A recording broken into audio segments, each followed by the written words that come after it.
The tuxedo should be worn only for informal affairs in the evening. Hello everyone and welcome back. I have quite a few semi-formal events coming up over the next few months and they're all modern, so I decided what I really need for that is a tuxedo.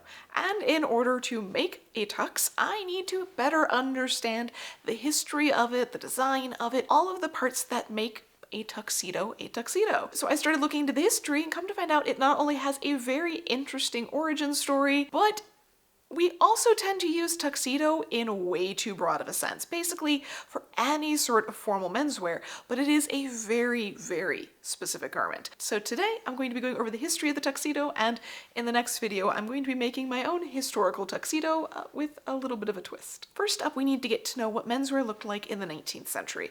So there are really a few major coat styles that we're used to seeing. First and foremost is the sack coat. You can see the 1860 version here next to around 1900, because all these garments do of course change over the decades. And the thing that defines a sack coat is it kind of looks like a sack. Obviously, it's not really fitted, it's pretty loose, it is very appropriate for day wear, it's the beginnings of the business suit, and it's just a very common regular style. We also have the frock coat, which is a slightly more fitted variation on a very daytime ensemble. So this is not something you'd be wearing for formal events so much as business or day-to-day things. It's very much an informal garment, but it is more fitted and structured than the sack coat. We also have the cutaway coat, which is considered appropriate for morning dress. So this is daytime formal. If you're going to a fancy wedding during the daytime, this is what would be required. This cutaway style is not just for morning dress, it can be worn throughout the day in less formal fabrics, but those are the three major cuts that we see for day wear. For evening wear, if we're talking about a formal evening attire, that's where the tailcoat comes in. And this style was the prevalent cut for decades leading up to that 1860s point, and it sort of gets relegated to just formal wear as well as servants' attire. There's also completely informal evening wear, but that is on the extreme side. Things like lounge coats. Think the smoking jacket of today, which is called a smoking jacket in the latter 19th century as well. And this is the most laid back and casual. This is not to be worn in mixed company. This is not to be worn in formal or even really informal situations. It is the most casual of lounging. You might have noticed that this sort of leaves a gap. In the evening attire, unless you're just wearing your daytime clothing, which for the very wealthy, the very fashionable, doesn't really make sense, you're stuck with either very formal or very informal, and there's nothing really in between. So that is where this new garment starts to come in. Its origins trace back supposedly to the Prince of Wales, Prince Albert, and he was known for being pretty fashionable in his day. And in 1865 he had Henry Poole and Company, which was the premier tailor in London at the time, make him a blue silk smoking jacket with silk collar and cuffs. They still have this in their record book, so we know that this was made with a matching pair of trousers. And supposedly during the next roughly 20 years, this particular style of garment meant for something in between informal and formal situations in the evening was starting to take on a very distinct life of its own. In 1868, Harper's Bazaar wrote, "An effort is being made in England to alter the whole character of evening attire, taking away its resemblance to a livery and making it more varied. The design is a coat with a broad collar rolling low and meeting the front edge of the skirt. Variety velvet and rich blue cloth with mounted gilt buttons. If this style is adopted abroad, it will soon become popular here, as gentlemen have long been weary of the monotonous and somber dress prescribed for them on the most joyous occasions." So while the record in Henry Poole's book isn't overly descriptive of something beyond a smoking jacket, if we start to put it in the context of this description, this is the beginnings of the garment we would eventually come to know. The description, though much longer here, is still fairly vague. It doesn't give us the exact cut of the coat, nor does it give us all of the trimmings and decor, but we start to see evidence of this potential competition to evening attire showing up in England between the mid-1860s and the mid-1880s. Supposedly there is, based off of some later 1880s articles, a very similar garment that's popping up over in India as well, with the British colonialists that are there looking for something that is easier to wear in the evenings with the heat. And they've ended up with something akin to a very short frock coat that's out of a white, lighter weight fabric and is accepted within that particular society as a evening informal sort of situation. So it's not quite as informal as the smoking jacket, nor is it as formal as tails, but under these circumstances, it is considered appropriate for dinners and other evening events. So there are potentially two different garments that are slowly percolating during this time, figuring out what they're meant to be, gaining popularity, both with the intention of sitting in between that informal and formal range for evening wear. It is well defined, however, by the time we reach the mid-1880s. 1886 was the earliest reference that I managed to stumble across when looking for something, and at this point they seem to be defined as dress sacks. It's essentially being mentioned as a novelty and a potential alternative to the formal dress tailcoat, though it does specify it is only for certain occasions. By the time we reach September of that year, there's a better description, labeling it as being made out of fine worsted, edges bound in a narrow French braid, which is folded to imitate cords. The roll, the lapel, is silk-faced, no buttons nor outside pockets, and cuffed sleeves. So what they're starting to describe at this point is akin to a very short frock coat or slightly unfitted sack coat shape, but with the trimmings of the tailcoat, so the wool body with satin trimmings. As for how this garment made its way out of the upper crust of England and over to the US to be named a tuxedo is a bit more of a mystery. There are a few potential stories that I came across, and I don't think it's necessarily that only one of them is correct. The first story that I usually come across in modern descriptions is that James Brown Potter and his wife Cora, who was a very famous actress in her day, became well acquainted with Prince Albert. Cora in particular, and they spent a good deal of time around him when he was visiting in the US, and when they went over to visit him in the UK, Potter contacted Henry Poole and Company to ask, what do I need? What would be appropriate to spend time with the prince? And Henry Poole said, you're going to definitely want a dress sack, and made one for Potter, which he then brought home to Tuxedo Park, which is a very fashionable vacation city in the state of New York for the wealthy who lived in New York City and the surrounding areas. And so supposedly it took off there. A bunch of young men wearing the tuxedo went out and about. Everyone asked them what it was that they had on, and they said, well, this is just what we wear in Tuxedo Park. It's the latest fashion. And everyone just started using tuxedo to describe the garment that people from Tuxedo Park were wearing. Another similar story instead focuses on Barry Wall. Now, Evander Barry Wall was better known as the King of the Dudes. A dude in the 1880s was much like a dandy or a fop in previous generations, and Barry Wall was considered the absolute king of the most fashionable young men. In many of the versions that I was reading shortly after the garment was introduced, they said that it was Barry Wall that actually brought it back from the UK as a new fashion. He wore it to either a ball or a hotel drawing room, depending on which variation of the story you see, and that it was so scandalous they kicked him out, but everyone was talking about it, and it didn't take long for the garment to start spreading. When the most fashionable of men wears a new thing, everyone else picks it up and they start wearing it too, and it spread around Tuxedo Park as well, and therefore picked up the name Tuxedo. The third version that I came across is very different. It said that the Countess of Rosebery was the one that introduced it over in the UK when she had a very grand party and told all of the men that they must come in this particular type of sack, and that was what started the trend over there, which then made its way over to the US.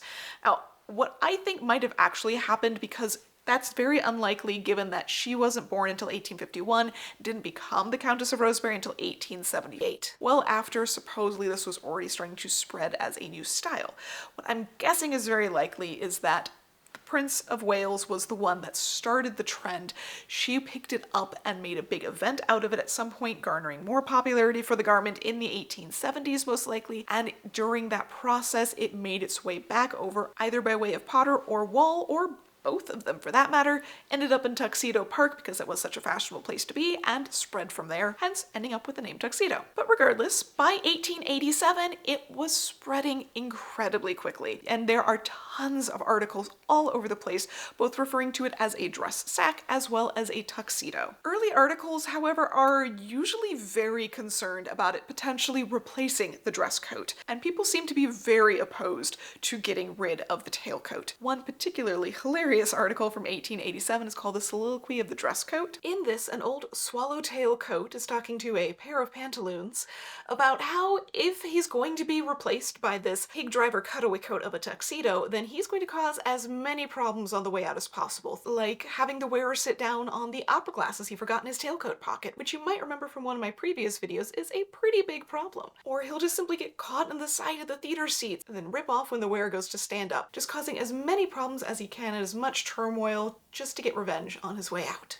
Obviously, there is a very strong reaction against the introduction of the tuxedo as a replacement for the proper dress coat. But there are also people on the opposite end who really don't like tailcoats. They think of them as completely superfluous. One article compares them to pollywogs, tadpoles having tails and eventually needing to get rid of their tails to grow properly into being adult frogs, and that the dress sack or the tuxedo is really the final frog format of evening wear. Hello, my baby. Hello, my honey. Hello, my ragtime gal. But it seems, despite the back and forth and the concerns, that the tuxedo has settled itself really well into that middle space.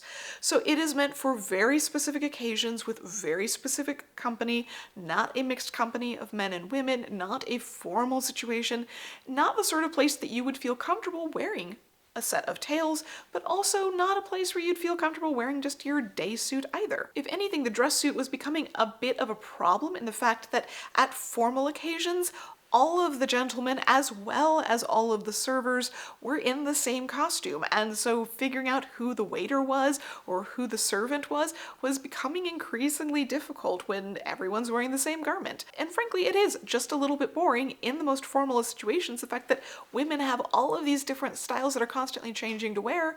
Men are always in the same suit. So the tuxedo was offering an answer to many problems.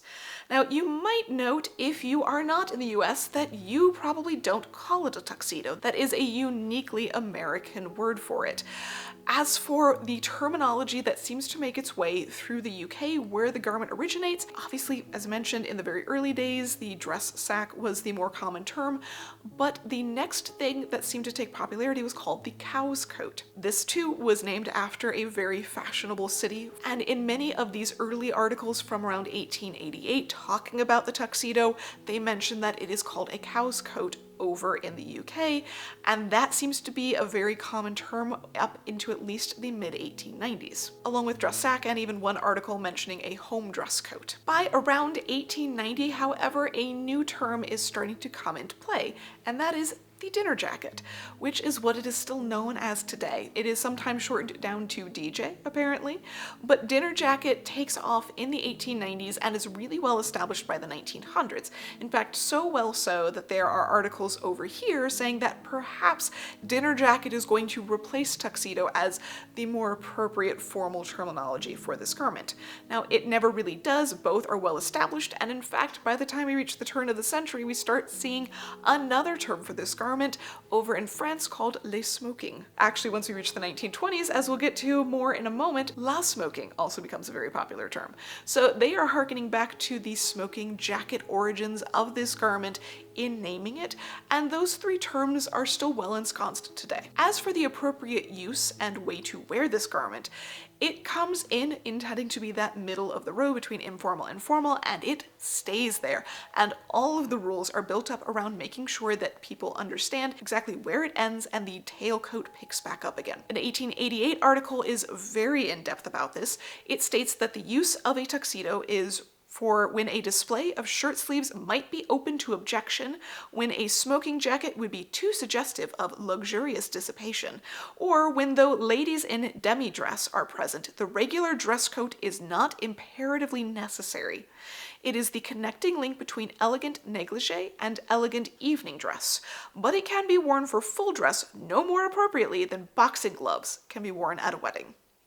So they are very harsh about the only places that it is considered appropriate, somewhere between a smoking jacket and a tailcoat. There's also specifications that it is an evening attire garment only. It is not to be worn before 6 p.m. and they are very strict about that cutoff, it seems. There was a very popular show that apparently for a short while opened at 5:30, and everyone seemed to have a panic attack over the fact that men were going to have to go out in their evening attire at 5:30, and how How could we ever? It's going to be so silly. But the tuxedo was considered appropriate for clubs, for informal dinners, for theater, or any sort of informal social event, essentially. Vogue in 1894 breaks it down even more, saying that it's really only appropriate for dinner if it's 2 to 4 people, or a stag affair, meaning there are no women present. Once it is 4 to 8 people attending, or ladies are present, or there is any level of formality that requires a specific type of dress, then you should not be wearing it. By 1898, however, it was apparently making its way into more mixed company situations, but the concept of this is not a truly formal garment still remained. It's appropriate for evening, but not for formal. And this is what leads us into how to wear this, what you should be wearing it with. And this is where something really interesting happens. From the beginning, most of the descriptions talk about wearing it with a black satin necktie or black bow tie. They specify that a black or a white low-cut vest is appropriate.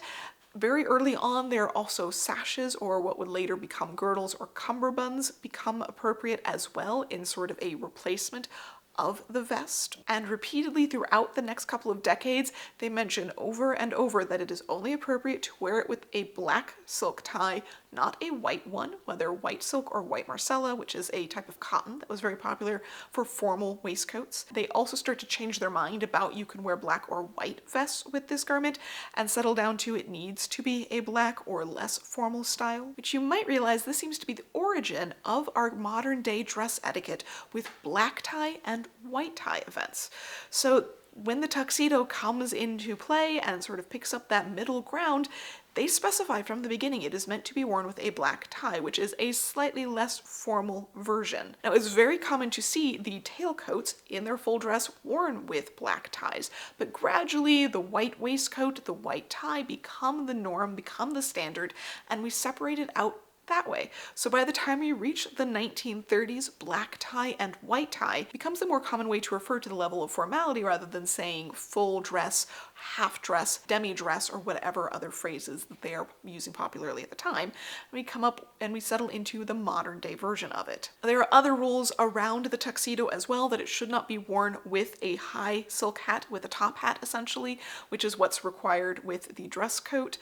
Instead, it should be worn with either a derby hat, alpine style, or apparently a straw boater or straw hat is also very popular because the tuxedo seems to be a really common option during the summer months. As things are warmer in the evenings, the full dress coat is a little bit too warm, a little bit too stuffy and heavy, so the tuxedo seems to be stepping in to sort of replace that casual summer feeling while still being evening wear appropriate. I didn't see as much about the other accessories. Shoes, I found one mention that said that you can wear high button boots with them as well as the low cut evening shoes. Neither one is specifically required. And there are of course some efforts to elevate this garment slightly. This wonderful article from 1918 specifies that they're trying to elevate the tuxedo by adding back in the white waistcoat.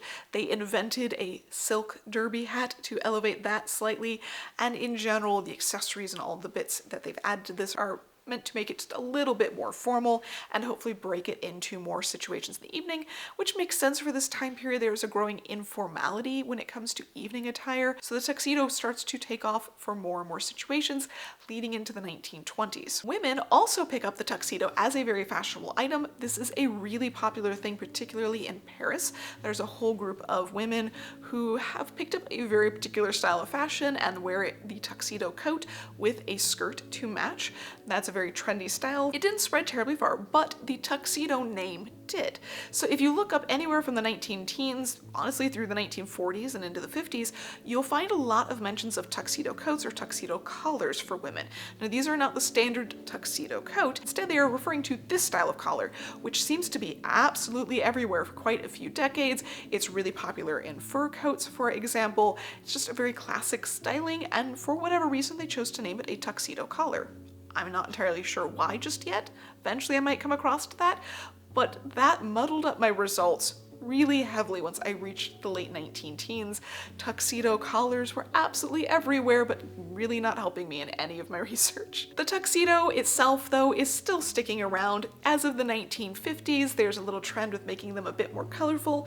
I think most of us have probably seen 1950s, 1960s versions in, say, burgundy and black, or other variations in pretty subdued colors. But one article that I found